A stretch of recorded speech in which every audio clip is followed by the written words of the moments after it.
Film SSMB 29 में अगर Thor and Avengers series के एक्टर की एंट्री हो जाए तो अब ये बात सुनकर आपके कान खड़े हुए होंगे, पर सुनाई तो कुछ इस तरह से ही दे रहा है। वैसे भी SSMB 29 ये राजामौली एंड महेश बाबू की अपकमिंग फिल्म ऐसी बातों की वजह से ज्यादा ही ट्रेंडिंग बन गई है। पर क्या सच में कोई हॉलीवुड एक्टर इसमें एंट्री लेने वाला है? दोस्तों, क्या आप सोच सकते हैं कि ऐसी फिल्म के बारे में जो इंडियन माइथोलॉजी, जंगल एडवेंचर और आर्टिफिशियल इंटेलिजेंस का परफेक्ट ब्लेंड हो?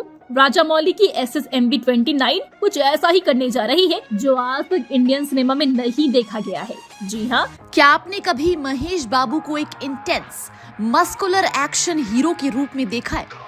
अगर नहीं तो SSMB 29 में उनका नया ट्रांसफॉर्मेशन आपको जरूर सरप्राइज करने वाला है। क्या महेश बाबू का हनुमान का रोल उनके करियर को एक नई ऊंचाई तक लेके जाएगा, या ये फिल्म उनके फैंस की उम्मीदों पर खरी नहीं उतरेगी?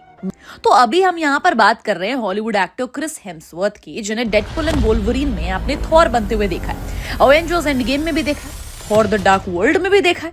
बल्कि थॉर और इनका बहुत गहरा कनेक्शन है, तो इनका नाम शायद अपकमिंग जंगल एडवेंचर फिल्म SSMB 29 के साथ जुड़ सकता है, ऐसी एक रिपोर्ट में बताया जा रहा है। अब इस तरह की किसी कास्टिंग को लेकर राजामौली के दिमाग में कुछ तो चल रहा है, पर अभी तक फाइनल नहीं हुआ है, पर पॉसिबिलिटी है। पर सोचो जरा, इस सब से कितना फायदा होगा इस फिल्म को, क्योंकि क्रिस हेम्सवर्थ ने मार्वल सिनेमैटिक यूनिवर्स में थॉर का रोल निभाकर दुनिया भर में पॉपुलैरिटी हासिल की।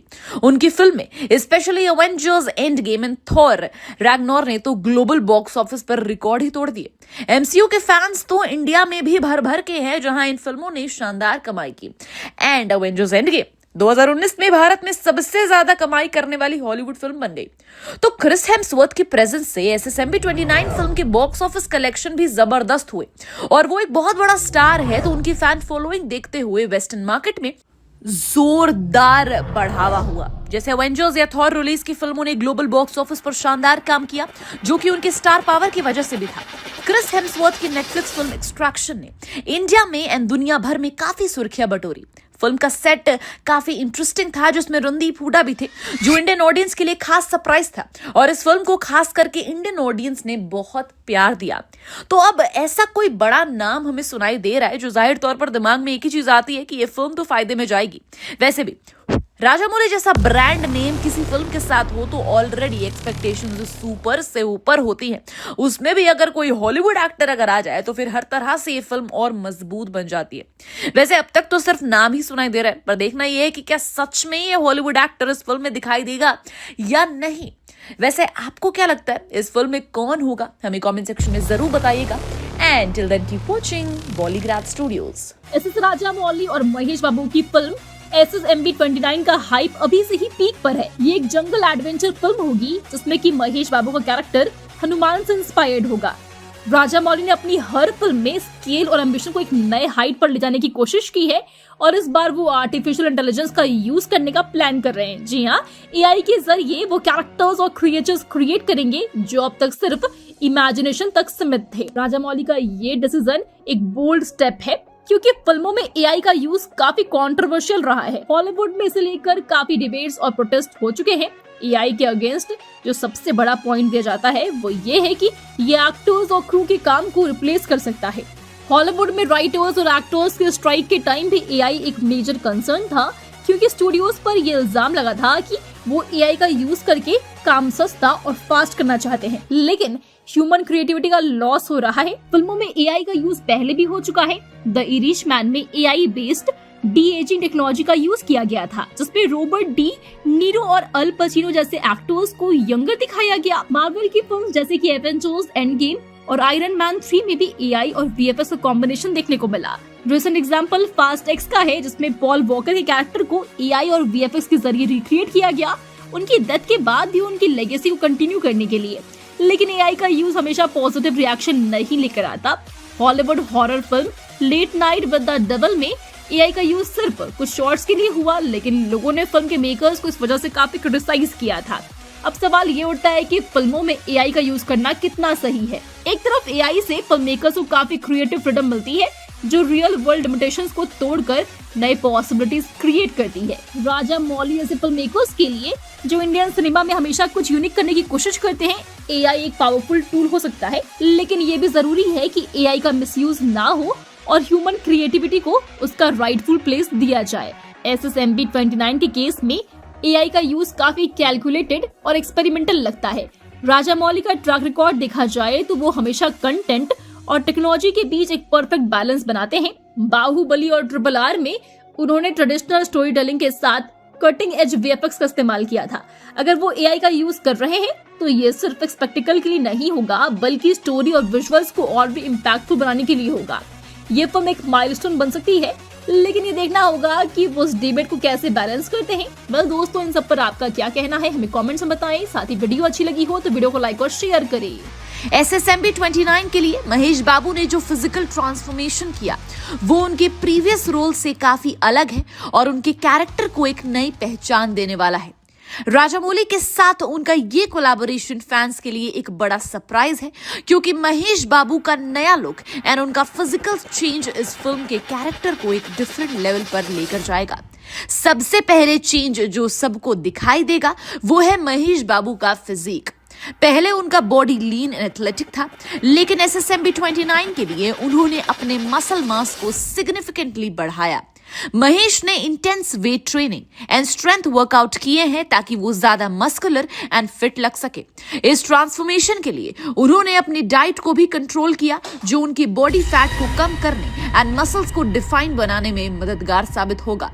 उनकी मसल्स अब ज्यादा डिफाइंड एंड स्ट्रॉन्ग लगती हैं, जो उनके कैरेक्टर को एक पावरफुल एंड कमांडिंग प्रेजेंस दे रही हैं। ये फिजिकल चेंज सिर्फ मसल गेन तक लिमिटेड नहीं है, बल्कि उन्होंने अपनी बॉडी को कैरेक्टर के रिक्वायरमेंट के हिसाब से फिट किया। इस ट्रांसफॉर्मेशन से उनका कैरेक्टर एक इंटेंस एंड स्ट्रॉन्ग इमेज में नजर आएगा। महेश के लिए ये पहली बार होगा जब वो अपने traditional charming and soft role से हटकर एक action packed and physically demanding character play करेंगे। राजामौली के ग्रैंड विजन के साथ उनका नया मस्कुलर लुक बिल्कुल फिट है, जो एक वॉरियर लाइक या एक्शन हीरो के रूप में दिखाई देगा। एक और बड़ा चेंज महेश बाबू के लुक में है उनका हेयर स्टाइल। इस फिल्म के लिए महेश ने अपने बाल काफी लंबे रखे हैं, जो उनके usual short and polished hair से काफी अलग है। बात करें अगर लंबे बालों की, तो महेश बाबू के लंबे बाल उनको एक रग्ड एंड रॉ लुक दे रहे हैं, जो उनकी कैरेक्टर को और भी इंटेंस एंड वाइल्ड बना रहा है। ये लंबे बाल उनके एक्शन हीरो इमेज को भी कॉम्प्लीमेंट करते हैं एंड उनका ये लुक पुरानी फिल्मों से काफी डिफरेंट बनाते हैं। महेश बाबू का ये ट्रांसफॉर्मेशन सिर्फ फिजिकल अपीयरेंस तक सीमित नहीं है, बल्कि उन्होंने अपने ओवरऑल प्रिपरेशन पर भी काफी ध्यान दिया। एक्शन सीक्वेंसेस के लिए उन्होंने कॉम्बैट ट्रेनिंग भी की, ताकि वो हर एक फाइट सीन को परफेक्ट तरीके से परफॉर्म कर सके। उनकी फिटनेस एंड मस्कुलर फिजिक उन्हें हर एक्शन सीन में एक नेचुरल एंड रियलिस्टिक लुक दे रहा है, जो उनके फैंस को एक नए लेवल की एक्शन पैक्ड परफॉर्मेंस देखने का मौका देता है। ये ट्रांसफॉर्मेशन महेश बाबू की करियर का एक नया चैप्टर शुरू कर सकता है, जिसमें उनका कैरेक्टर बिल्कुल अलग एंड पावरफुल नजर आएगा। लंबे बाल, muscular physique, intense action preparation का कॉम्बिनेशन उनके लिए एक फ्रेश इमेज बना सकता है, जो उनके पुराने रोल से काफी डिस्टिंक्ट है। फैंस को इंतजार है कि ये ट्रांसफॉर्मेशन उनके फेवरेट एक्टर को कैसे स्क्रीन पर प्रस्तुत करता है, और ये फिल्म उनके करियर में एक मेमोरेबल मोमेंट बन सकता है। आप SSMB 29 के लिए कितने एक्साइटेड हैं हमें कमेंट सेक्शन में जरूर बताइएगा।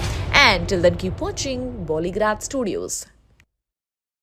महेश बाबू की अपकमिंग फिल्म SSMB 29 को लेकर फैंस में काफी एक्साइटमेंट है, लेकिन एक सवाल है जो सबके दिमाग में है, क्या ये फिल्म महेश बाबू के करियर की नई उड़ान तय कर पाएगी या फिर एक फंस बनकर रह जाएगी? इस फिल्म में महेश बाबू हनुमान जैसा आइकॉनिक कैरेक्टर प्ले करते दिखाई देंगे, जो उनकी एक्टिंग जर्नी में एक नए मोड़ का प्रतीक हो सकती है। पर जब हम उनके करियर को देखते हैं तो उनके पास्ट वर्क से ही ये प्रिडिक्ट किया जा सकता है कि SSMB 29 कितनी सक्सेसफुल हो सकती है। महेश बाबू ने अपने करियर में बहुत सारी अमेजिंग फिल्म्स दी, काफी ब्लॉकबस्टर फिल्म्स भी दी। उनकी जर्नी साउथ इंडियन सिनेमा के सबसे बड़े स्टार्स में से एक बनने तक काफी इंटरेस्टिंग रही। उनकी फिल्म्स जैसे पोकिरी, डोकुडू, श्रीमंथुडू, भारत अने नेनु एंड महर्षि ने बॉक्स ऑफिस पर फिनोमिनल सक्सेस अचीव किया। पोकिरी एंड दोकुडू जैसी फिल्म्स में उनके करियर को सॉलिडिफाई करने का दम रखा, जिन्होंने उन्हें मास ऑडियंस का सुपरस्टार बना दिया। श्रीमंतुडु एंड भारत एनु नेनु जैसी फिल्म्स में महेश बाबू ने अपने एक्टिंग स्किल्स को शोकेस किया, जहां उन्होंने intense and socially conscious characters को पोर्ट्रे किया। ये फिल्म्स ना सिर्फ कमर्शियल हिट थी, बल्कि क्रिटिकली अक्लेम भी पाई गई। उनके पास्ट वर्क से ये तो क्लियर है कि महेश बाबू का फैन बेस काफी स्ट्रॉन्ग है और वो हर टाइप के रोल्स में अपना चार्म दिखाने में सफल रहते हैं। उन्होंने action, romance, drama, family oriented roles में अपना नाम बनाया। इसीलिए तो जब SSMB 29 जैसे एपिक स्केल पर मूवी का अनाउंसमेंट हुआ तो एक्सपेक्टेशंस नेचुरली स्काई हाई थी। हनुमान जैसे कैरेक्टर को पोर्ट्रे करना उनके लिए एक चैलेंजिंग एंड नया एक्सपीरियंस हो सकता है, लेकिन महेश बाबू ने हमेशा ऐसे रोल्स को सक्सेसफुली टैकल किया है जो उनके यूजुअल कंफर्ट जोन से थोड़ा अलग होता है। SSMB 29 की सक्सेस काफी फैक्टर्स पर डिपेंड करती है, जैसे कि अगर फिल्म का direction and screen play strong होता है, महेश बाबू का हनुमान का कैरेक्टर ऑडियंस को इमोशनल एंड पावरफुल तरीके से कनेक्ट करता है, तो ये फिल्म डेफिनेटली ब्लॉकबस्टर बन सकती है। महेश बाबू की पॉपुलैरिटी एंड उनका action, screen presence, dialogue delivery उन्हें इस रोल के लिए परफेक्ट बनाता है।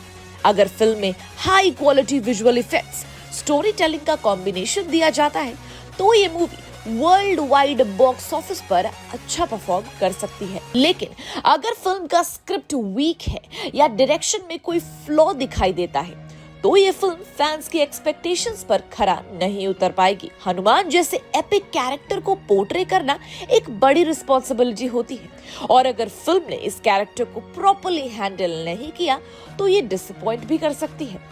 महेश बाबू का previous work, specially Srimanthudu and Bharat Ane Nenu, ये दिखाता है कि उन्होंने सोशल एंड पावरफुल कैरेक्टर्स को बहुत अच्छे से प्ले किया, लेकिन अब उन्हें mythological and larger than life role को हैंडल करना है, जो कि एक नया चैलेंज है। In terms of commercial success अगर हम बात करें महेश बाबू की फिल्म्स को लेके, तो महेश बाबू की फिल्म्स कंसिस्टेंटली सक्सेसफुल रही हैं। अगर SSMB 29 को सही तरीके से प्रमोट किया जाता है और अगर फिल्म का narrative and character depth audience को अट्रैक्ट कर पाता है, तो ये फिल्म बॉक्स ऑफिस पर अच्छा कर सकती है। लेकिन अगर एग्जीक्यूशन में कोई फ्लॉ रहा तो ये फिल्म एक डिसअपॉइंटमेंट भी बन सकती है। ओवरऑल महेश बाबू का प्रीवियस वर्क उनकी वर्सेटैलिटी एंड उनकी स्ट्रॉन्ग फैन बेस को दिखाता है, जो SSMB 29 की सक्सेस के लिए एक सॉलिड फाउंडेशन बनाता है। इसीलिए अगर सब कुछ सही डायरेक्शन में गया तो ये फिल्म महेश बाबू के करियर में एक और सक्सेस स्टोरी लिख सकती है, लेकिन अगर स्क्रिप्ट एंड एग्जीक्यूशन में कुछ कमी रह गई तो ये फिल्म फंस बन सकती है। महेश बाबू के करियर के हिसाब से SSMB 29 उनके लिए एक टर्निंग पॉइंट बन सकती है, जहां उनके फैंस उन्हें एक नए अवतार में जरूर देख पाएंगे। आप SSMB 29 के लिए कितने एक्साइटेड हैं? हमें कमेंट सेक्शन में जरूर बताइएगा। And till then, keep watching Bollygrad Studios.